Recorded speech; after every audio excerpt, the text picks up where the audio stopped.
এই মৃত্যু উপত্যকায় আমার দেশ। এই ৫৬,০০০ বর্গ মাইল রক্তে ভেজা সবুজ প্রান্তরে আমার পতাকা। আমি এখানেই থাকব।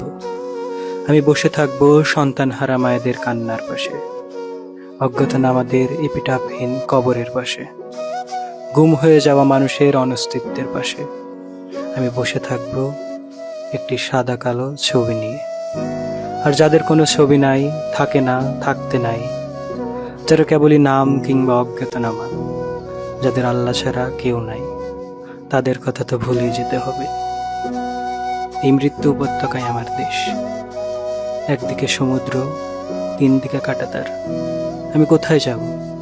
আমি মুর্দা হয়ে ভেসে থাকবো বঙ্গোপসাগরের লবণ জলে। আমি লাশ হয়ে ঝুলে থাকবো রক্তাক্ত কাঁটাতারে।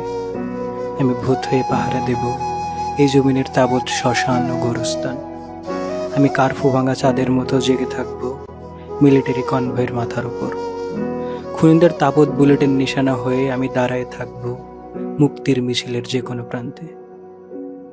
তবু এই মৃত্যু উপত্যকায় আমার দেশ, যার যা কিছু হারাইছে, খোয়া গেছে চিরতরে। আমি তার তা কিছু হয়ে রয়ে যাব এইখানে।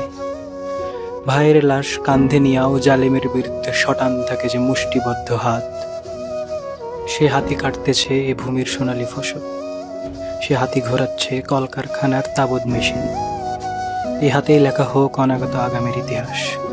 আমি সেই ইতিহাসের সকল দায় হাসি মুখে কাঁধে তুলে নেব। তাও এই মৃত্যু উপত্যকায় আমার দেশ। জীবনের মরণের ভেদাভেদ লুপ্ত এইখানে। এই আয়নাঘরের ঠান্ডা মেঝেই আমার বিছানা। সেখান থেকে মাঝরাতে উঠে এক বেআব্রু জীবন হয়ে দৌড় দেব আমি। সামান্য একটা বুলেটের জন্য কানবো যারে যার। সন্তান আমার বলবে, আব্বু তুমি কাঁদতেছ যে? আমি সেই সন্তানের মাসুম বয়স হয়ে থেকে যাব। আসলে মুখ চেপে বেদখল বসত ভিটার পাশে বসে যায় একাকিনী ঈশ্বরের আদালতে প্রার্থনারত তিনি আমার মা। আমি তার প্রার্থনার সরল সমর্পণ হয়ে থেকে যাব। অনাগত অমরত্বের লোভে পীড়িত মানুষের কথা ভুলে যান নাই যে কবি। আমি তার স্লোগান সর্বস্ব একটি দুর্বল গদ্য কবিতা হয়ে থেকে যাব। ক্ষমতার সাথে আঘাত না করে রাজপথে আত্মহত্যার পথ বেছে নিয়েছেন যে বুদ্ধিজীবী, আমি তার গুরুত্ব না পাওয়া একটা পাবলিক লেকচার হয়ে থেকে যাব।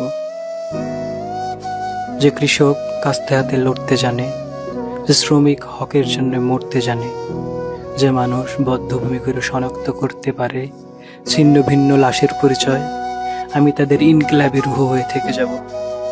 থাকবো না কেন?